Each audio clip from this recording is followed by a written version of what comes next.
Ladies and gentlemen, this is Joe's Classic Video Games, back with another cool pinball repair video for you this evening. We have been working on this United Blue Skies pinball machine from 1948. It's a special little machine. This was the year that the pinball companies invented flippers. So this was one of the first United games to have flippers. They didn't figure out where to put them, though. So United at the time was putting their flippers up here. So it's an early flipper game. And we did a couple videos on it already. We kind of got it up and limping along in the last video. But one of the things that I saw when I was in there is that the lock relay is burnt slap up. And it's because the whole time that the machine's on, the lock relay is on. Well, I've been looking at the schematics, and I think I have decided that we're going to eliminate the lock relay. I don't usually like to get rid of those. You kind of have the same issue on other EMs, but this one, just the way that it works on this particular game, I don't really like, and I don't think it's all that safe.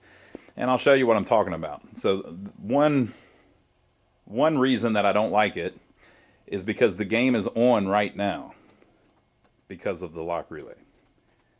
So you cannot tell that the game is actually turned on because of the way the lock relay is wired in and the way the lights work. So it's actually powered up. If you listen close, you can hear the transformer humming.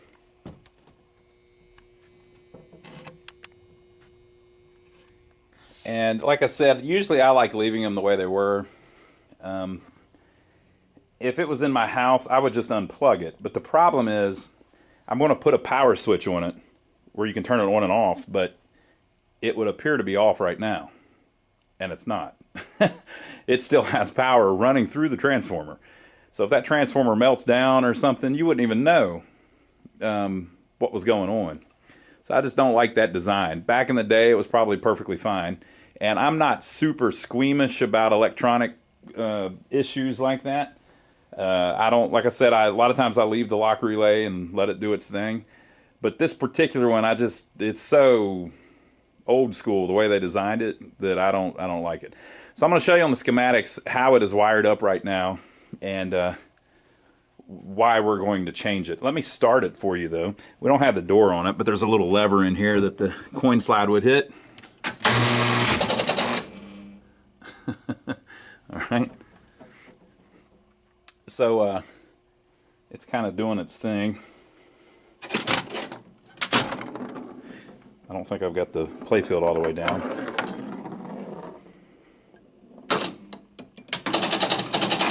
But it's scoring. Of course, it has issues, right? So that's where it's at the moment. Let me show you what's going on in the schematics with the lock relay, and we'll go from there. Okay, so in the previous video, we looked over this a little bit. I don't even have the schematics for Blue Skies. Apparently, those haven't ended up anywhere yet, so everybody's still looking for them, right? But all of the United games around that time were fairly similar. This is United's Serenade, which came out about a month after Blue Skies, and theoretically, most of the stuff should be identical. So the stuff that I've looked up on the schematics so far, it does seem to line up. So we're concerned with this lock relay. Now this lock relay, usually, like I said, on other makers' machines, I'll replace it and put a new one in it.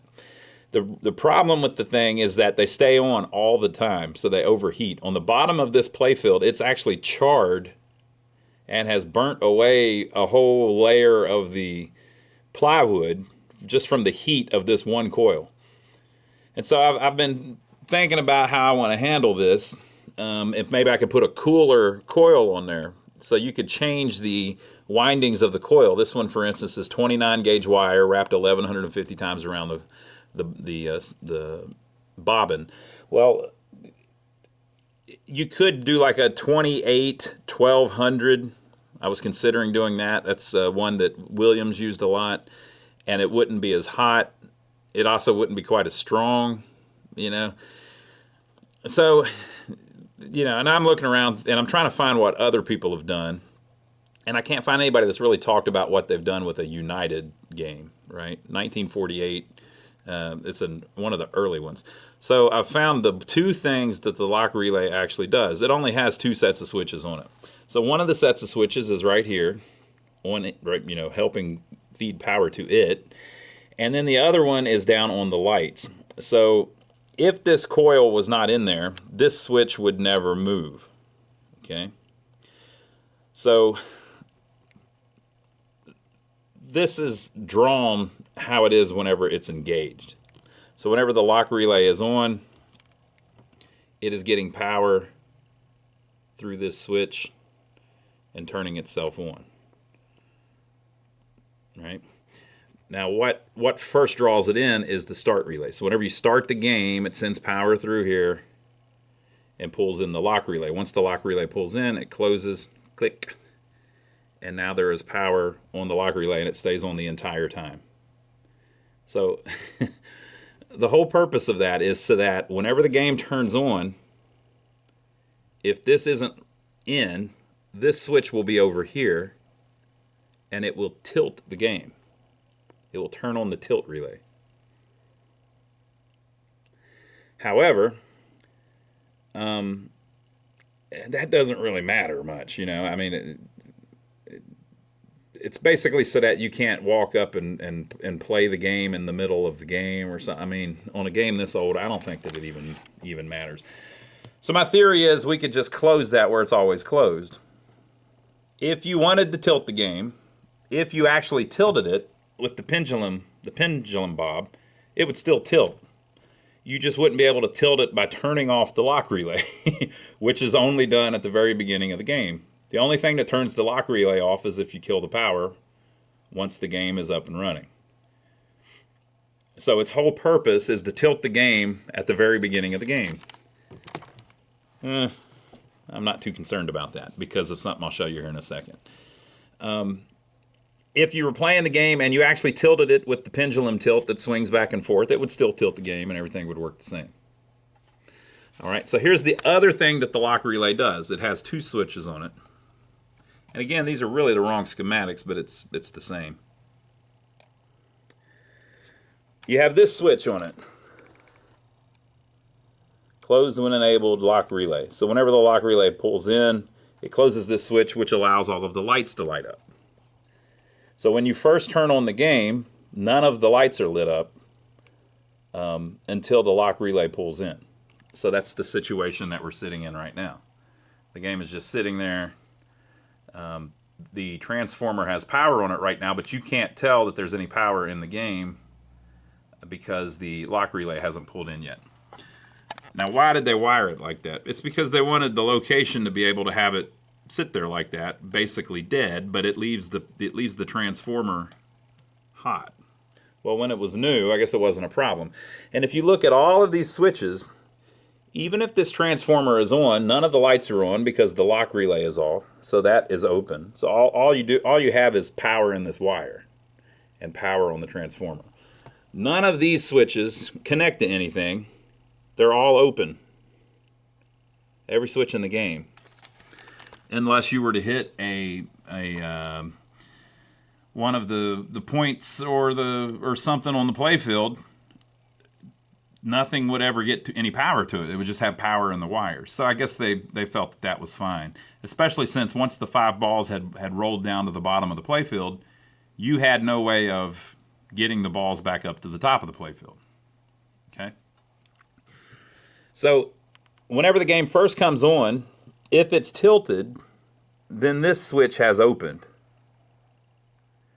And so this switch, the tilt switch, would normally light up the tilt light. Well, that would be all right. If you could look at the game and the tilt light was on, well, then you'd know that it had power on it, right? That it's not really turned off. My whole problem is if I'm adding an on-off switch over here and the power coming from to the wall to turn on and off the transformer, you can't tell if it's on or off. It could look like it's off but still be on, and I don't like the idea of that, right? On an antique, something that's 75 years old, if it's on, I want people to know it's on, and theoretically, there could be some kind of problem or something.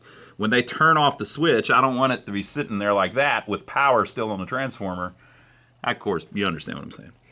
So normally, the tilt would be down here, and then the tilt light would be on. But it can't because of the lock relay opening up that switch at the beginning of the game. Now, if you were playing the game, the lock relay would stay on the whole time you're playing it. and that switch would turn on the light, right? Since the lock relay was still on, you would see that it was tilted. Also, all of the display lights on the playfield would still be on and on the back box. Or I guess probably just on the back box.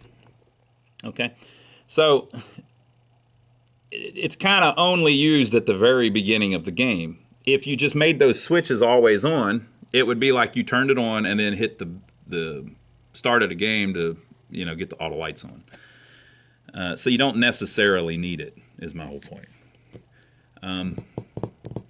The only other issue that I see, we'll go up here, is there's another interesting little function on the game. There is an off switch. Notice it doesn't say on off switch, it just says off switch. So there's a switch underneath the game. If you press it, it opens up and kills power to the lock relay. So if I make this switch permanently closed, it will not kill power to the lock relay. I mean, they won't have any power to the lock relay, but the switch will stay closed, which means that the switch will not come over here and tilt it like it does at the beginning of the game. However, the cabinet off switch, when you press it, it will tilt it. So it looks like the way they set this up is if the game ever tilts, either because you press the off switch or the shake-proof tilt connects or the pendulum tilt connects, what happens is the tilt relay comes on, and that is it's one of the ones that locks in place. So basically, once it's a trip relay. So once it trips, it stays connected. So once it will tilt, a bunch of stuff happens. This switch opens, which kills everything on the playfield, including the flippers. And then it comes down here and it turns on the tilt light. Okay. Now the flippers at the end of a regular game stay active, which is just crazy, but that's how it is because you can't actually hit the balls because there's none on the playfield. And again, this was right at the beginning when they had just figured out to put flippers on the game. It also will close this. Closed when in energized tilt relay. So when the tilt relay comes on, this will close, which allows you to hit the start relay. So basically, if you tilt, the game is done. It's tilted, and the only way to restart it is by hitting the shuffle switch, which is basically the coin switch. You put a nickel in and press it in, or a dime, whatever it is, and it will start the game. Now, the other way to do it is if there are credits on it, you can do it by hitting the push button, which is on the front of the game, which they call the reset push button. So this thing was able to set up where it's either regular play or replay. So if this was set on regular, the only way to start a game would be to put a quarter in it, which allows you to push the coin slide through and hit the shuffle switch. So it's just interesting to see how they designed all of this. But anyway, so my whole point is, I know this is very long-winded, I think you can, on this particular game, you can lose the lock relay, have the switches permanently closed, and it won't hurt you. The only thing that it's going to make it do is always have the lights on when it's turned on, both the power switch, which we want, and it's going to make it where whenever the game starts, it won't automatically come up in tilt. But that's fine. So here is the lock relay. You can see how charred it is. Again, we could just replace it, but I just don't like the design of it. So we're going to get rid of it. And we can leave it where it is. I'm just going to disable it by cutting the wire coming from this black and white wire. So I'm going to separate it from the coil. The coil will never work again, and then I'm going to bend the wires so that they are, the switches so that they are closed, which will allow the power that's still coming through here to still make the tilt work, and then if this is closed, all of the lights will work. Alright, so I cut the wire loose, I put some electrical tape on it and just kind of put it back in the loom. You could, I guess, solder it to itself. You could just cut the whole wire off, but I'm just trying to leave everything in there in case down the road somebody wants to put it back. And then I permanently made it where that switch is always connected even if it's not pulled in. and made it where that switch is always connected, even if it's not pulled in. This little one here that it will never touch anymore was the one that would make the that would make it tilt when it first came on. We are, however, in tilt because the last time we turned it on, it threw the tilt switch. Okay, so that since the tilt switch is on, it's killed all of the lights possible on the playfield and on the back glass, including the scores, but it leaves the tilt light. One switch turns on the tilt light, and then the other scenery lights are still on. They're still allowed to light up when the game is tilted. So now whenever you turn it on, it will always have the lights on in the back, so you can at least tell that there's power in it. And whenever you turn it off, it will basically put it in this situation if you use the cabinet off switch. If I hit this now, it's not going to do anything unless we're in the middle of a game. Because before, what that would do would kill the lock relay.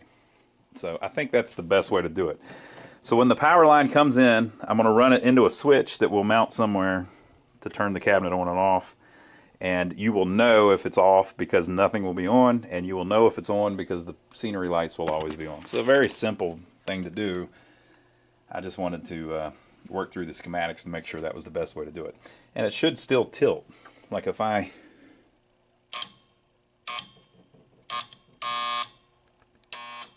It doesn't want to do that, I guess, since we're in the middle of... We're not in a game. Let me lay it back down and we'll start the game and then see if we can still tilt it.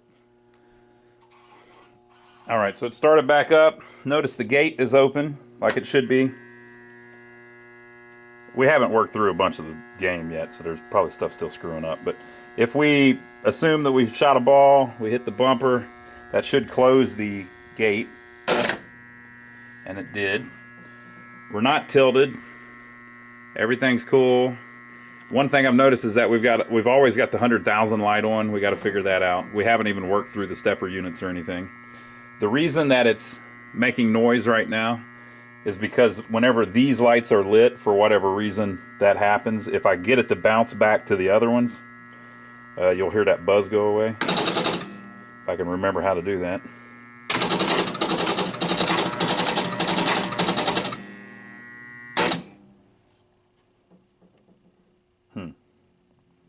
Whatever. We haven't even worked through any of that yet. There we go.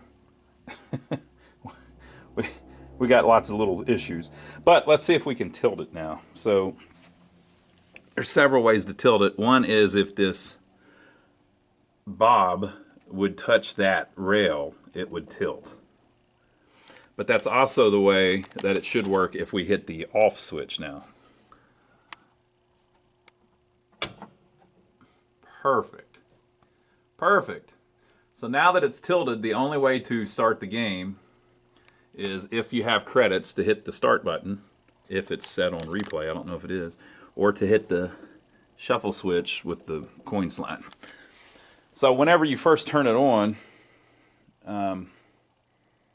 if it had been tilted before, I guess it would look like this, but normally it would come up with all of the lights. So I like that a lot better. I think we're good. So we don't really have the ability anymore for this thing to be sitting here with the transformer powered, but it looked like it's off. If it's sitting here like this, the customer can say, oh, that thing's still turned on. Let me unplug it or turn it off or whatever.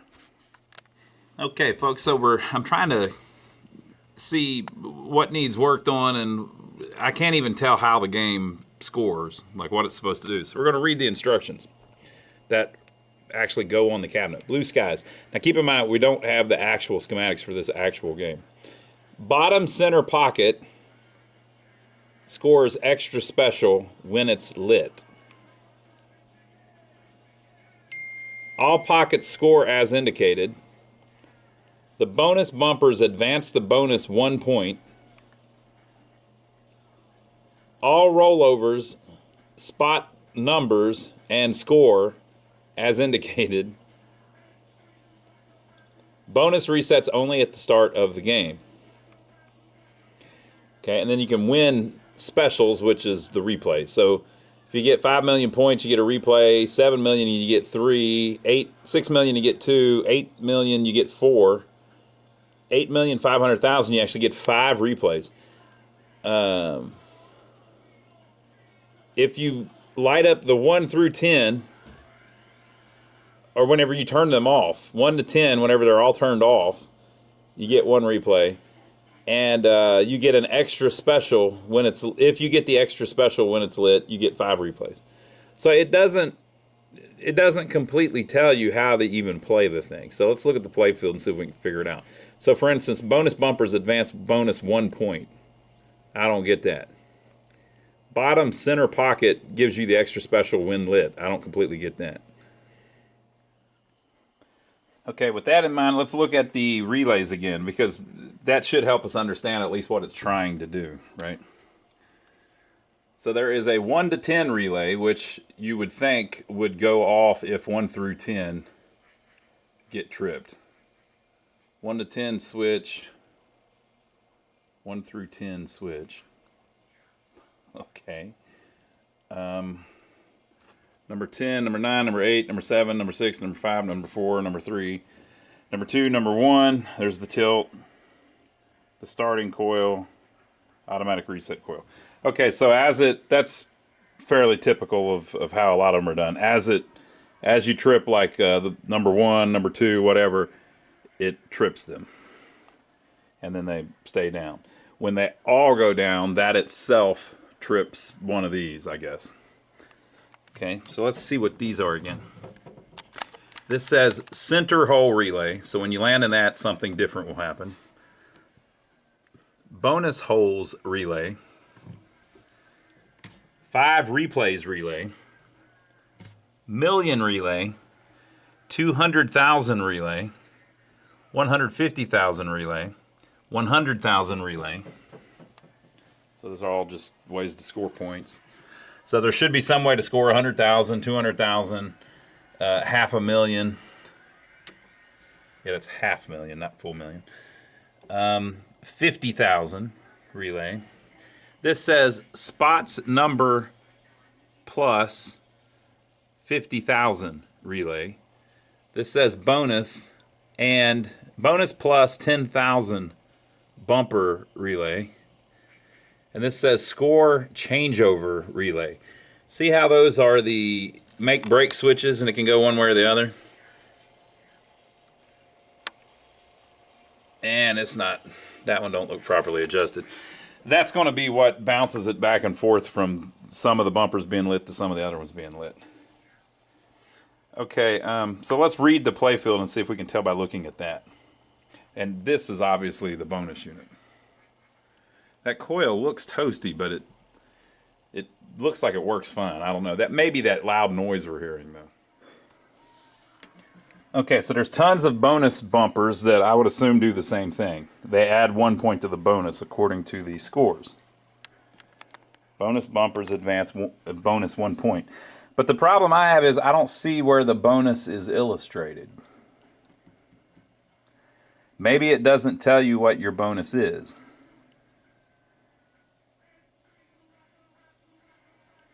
So this says bonus, 200,000, 400,000, 600,000, 800,000. 20 bonus points advance the bonus 200,000. So I think what happens is I hit this and I get a bonus point, and I have 1 bonus point. And then if I hit it again, I now have 2 bonus points, but I have no way of knowing that. Just the bonus wheel has turned 2 spots. And then whenever I get to 20 bonus points, it's going to either light up 200,000 or move it from 200,000 to 400,000, which means that maybe there's 80 positions on that wheel, which may be possible. So maybe you can't tell how many bonus points you have. Then it says collect bonus if you land in these or these, which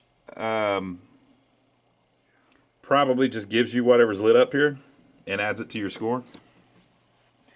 So this is clearly marked 50,000, 50,000, 10,000, and a bonus point. Or maybe and bonus means you get this. I don't know. Probably just adds 1 bonus point. 50,000, 50,000. So these four will do the exact same thing, and they'll be wired up exactly the same. This one gives you 100,000.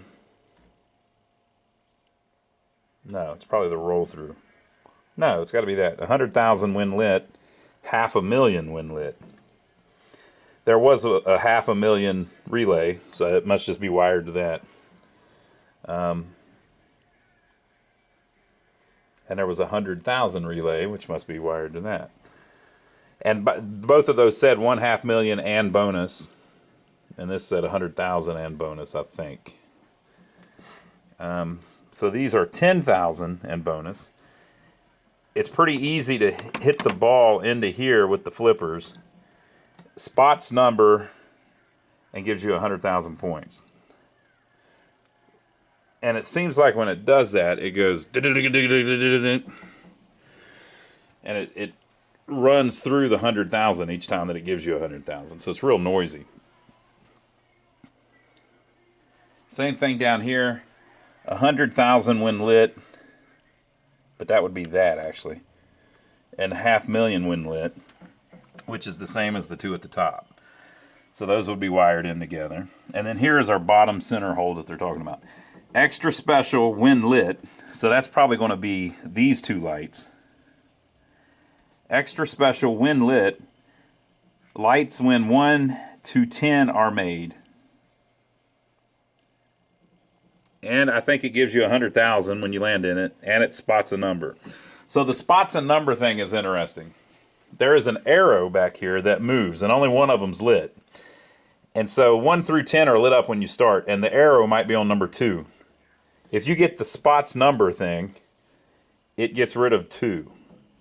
And then this moves to, I don't know how to get the arrow to move, but it looks like that's going to spot the number, that's going to spot the number, this spots the number if it's lit up. Those spot the number.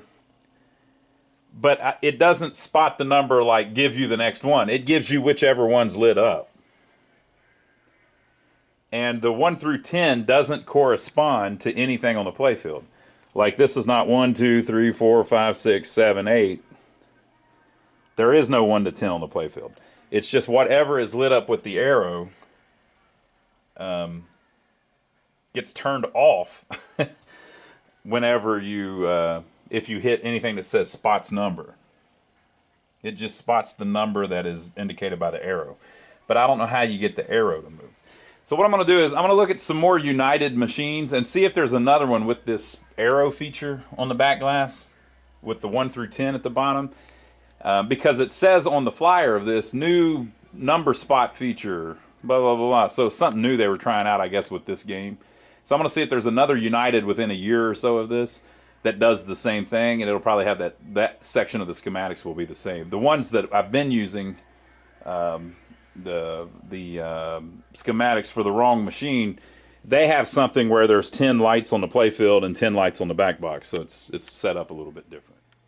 All right, so I'm looking around on the Internet Pinball Database, ipdb.org, and the game that came out just after this one, the next game was called Moonglow, and it has the same setup. And then there's a bunch more that have the 1 through 10, but they don't have the arrows. So on this one, the arrow moves, so it's more complex. So I don't know. I'm just going to turn it on and then start moving stuff and see what makes the arrow move. And I've confirmed that nobody's got any schematics, and like for instance, Moonglow doesn't have schematics. So a few of the machines, people have found schematics, and a lot of the United stuff, there's no schematics. But luckily, it's not super complex, so we should be able to figure it out. So I'm going to turn it on and just start moving the stepper units. It's got to be a stepper unit that's moving this, and just see if I can figure out what makes it happen. All right, it might not have schematics, but it looks good. So the first one I'm going to try is this small stepper, which I believe is the 10,000 through 90,000. Yeah. And so here is our arrow. It's on 2 right now. That's not moving. So I've got the 90. Okay, and when I get to the next one. It reset all of the 10 through 90s, and it moved 300 up to 400. So that's how I would expect that to work. 10, 20, 30, 40, 50, 60, 70, 80, 90, 500. But we're still on 2, so that has nothing to do with it. Also, the you're hearing is the big one moving. So the big one moving doesn't have anything to do with it either. I think maybe this is the one that advances that.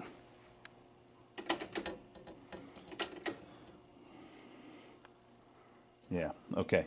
So neither of the two in the back box have anything to do with it. So it must be the bonus unit. So these are early enough, they don't have any way to hold up the playfield, but for whatever reason, there's 2 sticks inside of the cabinet, so I'm using one of them to prop it up. So I guess, I doubt that's what you're supposed to do, but if it works, it works. So I think this one that looks like it's charred would be the one that steps it up. Well, let's do this. I've got the 20,000 lit. I wonder if that's because I scored something. Let's see if we can reset it. Okay, so that looks like it's back at 0. And our arrow is now at 10. So 20 bonus points advances the bonus unit 200,000. So we're at position 0, I guess. If I move it up 1, that has lit up number 1, and it's also lit up our 200,000. Now if I move it up again, sure enough, it is lit up 2, and our 200,000 is still lit up, and it has turned on these bumpers. 3, 4, 5, 6, 7, 8, 9, 10, and I'm telling you the number that the arrow's on. 1, which will be 11, 12, 13, 14, 15, 16, 17, 18, 19. Now we may move up to 400,000 if I'm correct on the way the bonus is working. No. So now we're at 20. We've moved to 10 twice. Oh, there we go. Okay. So maybe I counted off 1 or something. So here's the problem. This thing's gummed up, and it's not going to advance much more. I mean, if I force it, I guess it will. But that is what makes that move through. And now we're up to 600,000. So for instance, let's get it off of that one. Okay, so for instance, we're on number 6 now. If I were to, only some of them are lit. So if I hit one that isn't lit,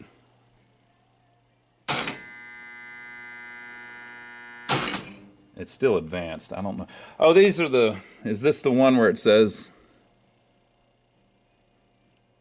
I don't know. I don't know why some are lit and some aren't. But I just hit the one that wasn't lit and it still advanced the bonus. Okay, so let's spot the letters. So if I hit one of these ones that says spots number, it's probably going to score 2. It's going to be loud. Yeah, so see, it knocked out light 8 by tripping relay 8. So now if I hit the same one, spots number, it doesn't give you a different number because you still have 8 illuminated. Kind of a little, it's a little complex, really, right? So see how this has 2 lit up at the same time, and also whenever we started we had this light on. That's going to be, that big stepper unit in the back isn't lined up right, or it needs to be cleaned. But I think what I'll do first is I want to work on this bonus unit under the playfield to get it working well. So we get that out of the way, and it'll actually, that at least that whole part of it will work properly. Okay, folks, I took that wheel off and I cleaned all of the brass there, or whatever that is. And then I put a little super lube on it like I always do, which is dielectric grease. This is good stuff. If you want some of this for your machine, go down on our website, go to lionsarcade.com. There are some links on there on the parts page to different items on Amazon, including that. You can go get some of your own. If you buy anything on Amazon after you click that link, it gives us a little tip. So I think I've got it figured out. When it resets, I took this off too. This coil is kind of burnt up, so I'm going to order another one. When it resets, it goes all the way back to this position. And it makes that switch touch. Well, I have seen this in other machines. Whenever it does that, it connects the black line to this brown and yellow line. The brown and yellow line is the same color as the coil wire. So that would tell the coil to step up, I believe. I don't have the schematics, so I'm not sure.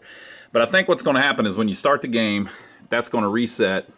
It's going to go all the way back to 0, and then since that switch is touched, it's going to step up 1 position. So it's at the beginning position, right? So we're back at 0. If I step it up 1 position, which I think it will do, it will then close that switch. I don't know what that does. Don't have schematics. But that makes the red line line up and the yellow line line up, okay? That is painted on there. Now, if you saw earlier, whenever we were messing with this, these red lines are factory. They mention it in the schematics of one of the other machines. So it looks like that's where it was originally supposed to be, and that does make sense. So if you look, the entire wheel is divided into 10 positions. 1, 2, 3, 4, 5, 10, right? And then each one of those has 10 little rivets on it as well, right? So what's going on is, if you look at the, how are they doing this? Basically, you're on bonus position 1 right there. So I think what's going on is that's going to light up, those little rivets are what's counting the bonus points. And so every 20, it's going to light up another. Well, no, wait a minute. I don't think that is true. Those must be lighting up the arrows on the back box. Right?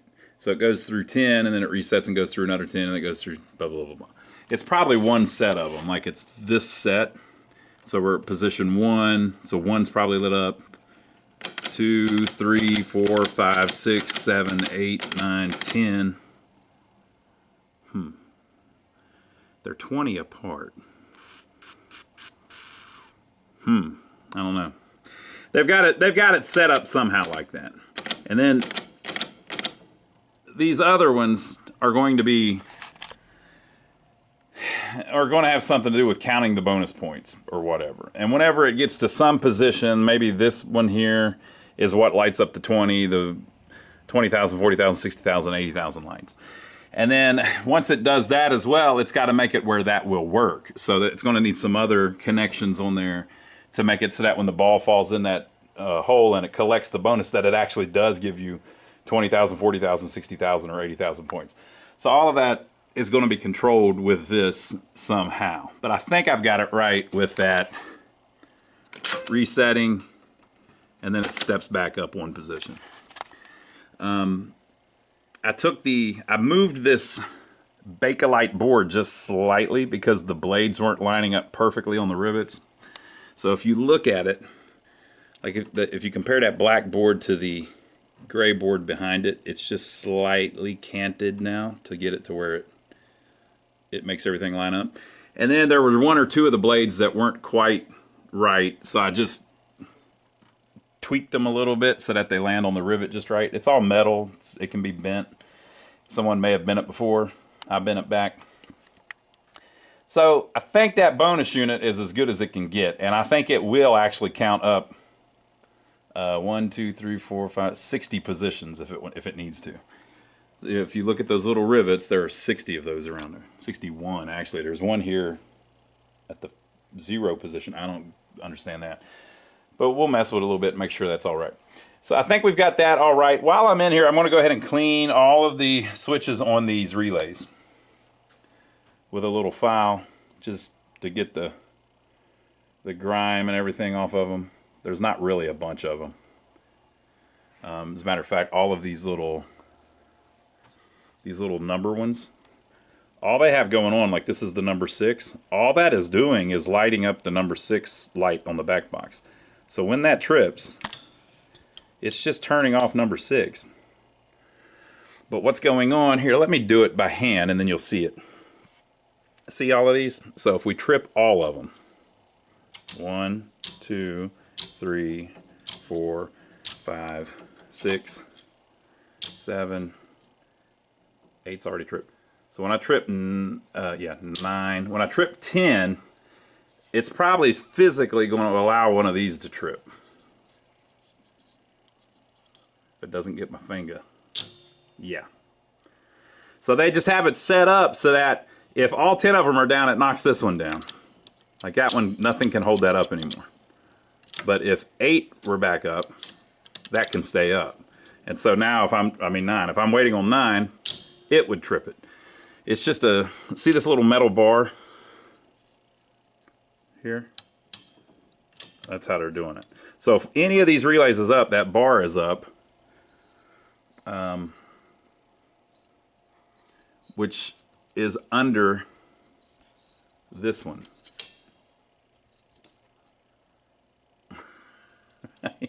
So when it trips, when this bar drops, because there's a spring on it, that little blade is going to hit that relay. It's not even a relay, but that little actuator and trip it. It's kind of genius, but it's also very simple. It's no big deal, right? And then this is the 1 to 10 relay coil. I guess once this switch is thrown, when you land in the hole or whatever you do, or maybe this switch connecting trips this, which makes it do whatever it does. So it's very similar to the more modern stuff. It's just I don't know exactly what it's doing. And then this is interesting. I think I showed this a second ago. Important, bonus resets only at the start of the game. So you don't really collect the bonus unless you land in that hole and collect whatever of those 4 lights is lit up. Though every 20 bonus points you get another bonus light lit up, none of that really scores anything. So it's interesting. But it's very, you fundamentally need it to move that arrow so that you can spot all of the lights. Interesting. So a couple interesting things I'm finding. The flippers have a little nut on the bottom that holds it down. If that nut is tight, it looks like it loosens. But if it's tight, the flipper bat does not drag the playfield. See how it's way up off the playfield? See that little bushing there? So it does not drag the playfield, but you can see that it has been dragging the playfield. Right? That's because it looks like that nut, on this one it came all the way off. It looks like if that loosens, the end of that can hang down because that doesn't sit in the hole perfect, and that's what's scratching the playfield. But they are both well up over the playfield now. Well, see the other one over there? So that's pretty cool. And then, remember, this was the first year of flippers. They were all inventing their own flippers. So one of the things that they had not figured out yet was A, where to put them, but B, where to put the return spring. So the spring actually goes inside it, around the coil. I mean, around the plunger, and pushes the plunger back out because it compresses this spring inside of the coil. Pretty cool. The coil is a 25-875, so that's a 25 gauge, 875 windings. Yeah. So down here there's something interesting too. We looked at this earlier. This is the 50,000 point relay, the 100,000 point relay, the 150,000 point relay, the 200,000 point relay, and the 500,000 point relay.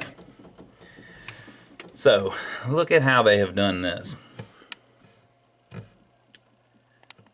When the 200,000 point relay pulls in,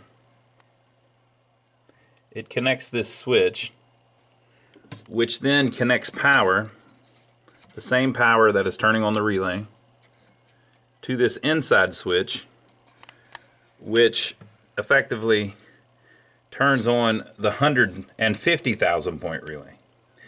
When the 150,000 point relay pulls in, it connects a switch as well, which effectively turns on the 100,000 point relay.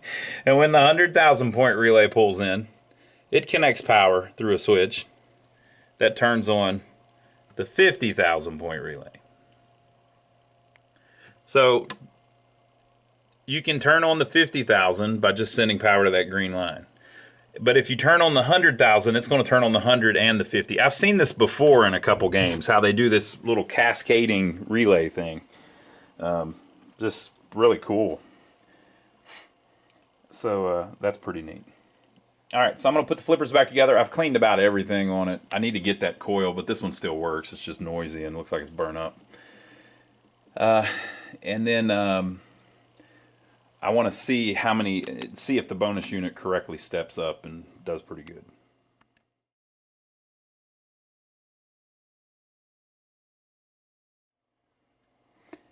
Okay, we're going to try walking through it.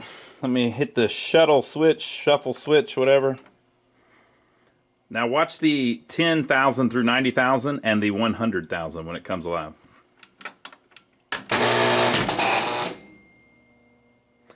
Okay, did you say I went to 90 and then disappeared, so there's nothing lit, and then it lit 100? It's almost like it counted up to 100 and gave 100. So that's probably not right. And my whole thing about it stepping up one position, look how it's on 10. I think it should be on 1, but it doesn't really matter. But our bonus light is not lit yet. The gate is up because it's trying to dump all the balls. And then let's say it gets on the playfield and it scores 1 bonus point. So now we're on 1, and the 200,000 is lit.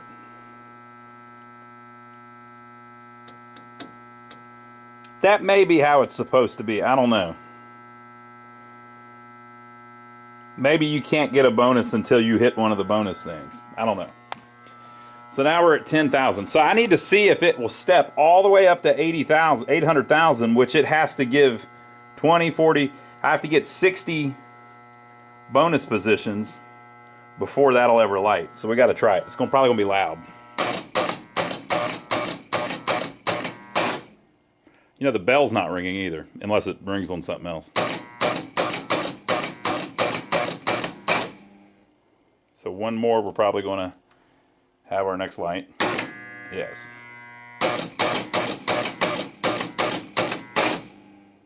You need this bonus to work well or it won't play right, because that arrow has to be able to move. So that, you know, like once you drop the 1, you need to be able to move that arrow to the 2 so you can drop it, etc., etc. So it looks like a lot of the game is going to be trying to get the arrow lit on the light that's not out yet. Okay, we are at 60,000.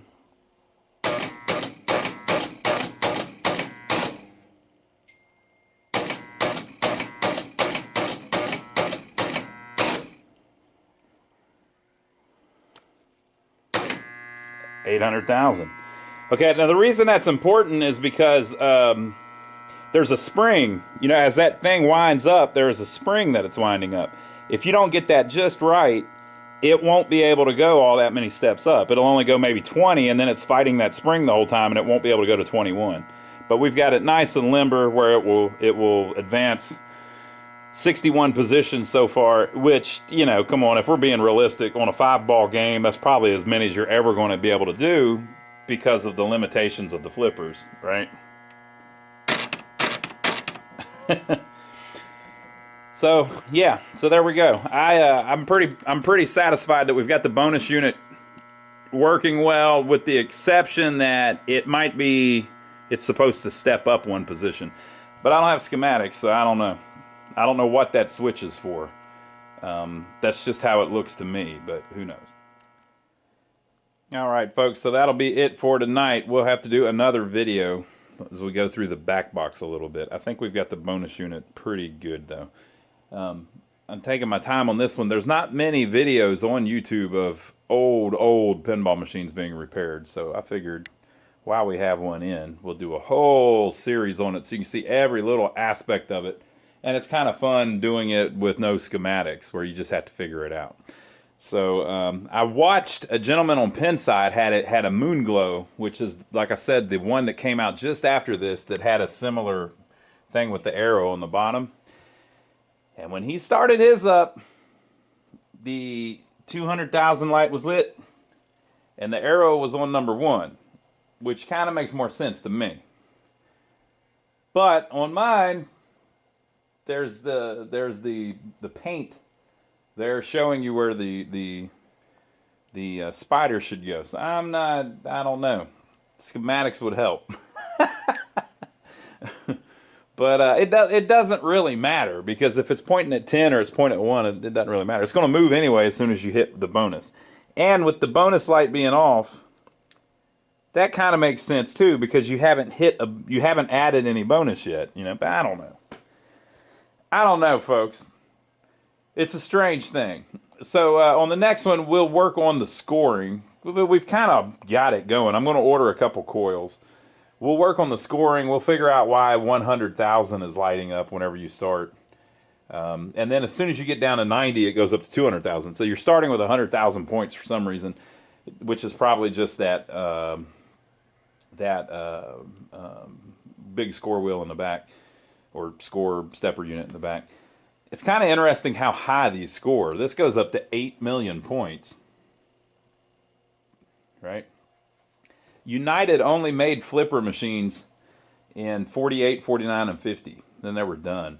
They stayed in business, but they made a lot of like baseball games, and I think they may have made a bunch of ball bowlers and stuff like that. But they stopped making this style of a pinball machine with flippers in 1950. They only made them for 3 years, so you're probably not going to see too many of these around. So there you go. Hope you enjoyed it. We'll see you on the next video, where we'll continue working through it. I think I may be able to get the flippers a little stronger too if I oil the shaft that goes down through the playfield, because that's metal inside of metal. So I should be able to lubricate that and get them where they spin a little better. And then we've got to do a bunch of cosmetic stuff to it to make it look better. We can work on the playfield a little bit. I'm going to work on these legs a little bit and just see if we can get it to look more presentable. But it's already, oh, we got to work on the back glass. But it's already looking pretty decent, so I'm happy with it. Another thing, these are slightly larger pinballs than an actual pinball. These are 1 inch and 1/8. And I think a real pinball is 1 inch and 1/16, I think.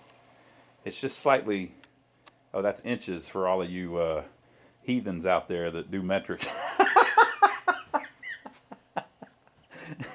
All you non-heathens that do metric. Us heathens are the ones that do the SAE stuff. So it's a 1 inch and 1/8 pinball. I thought they looked slightly bigger. So this is just stuff that wasn't standardized yet. So there you go. Leave your comments below and let us know what you think. By the way, have you checked out my brother Donnie's channel? My brother Donnie has his own channel here on YouTube. Joey and I work on arcade games, pinball machines, and jukeboxes. You may have seen Joey working on this Neo Geo or this Pac-Man here. And my brother Donnie doesn't do any of that, but he does old vehicles, old buildings. Right now we're working on an old mobile home that we've been fixing up. It's kind of fun. I'm over there with him on his channel a lot, so check it out if you haven't yet. It's called the My Brother Donnie channel. The link is down below, but I will see you back here in a couple days, where we'll hopefully get a little farther along on this beautiful machine. This is United's 1948 Blue Skies.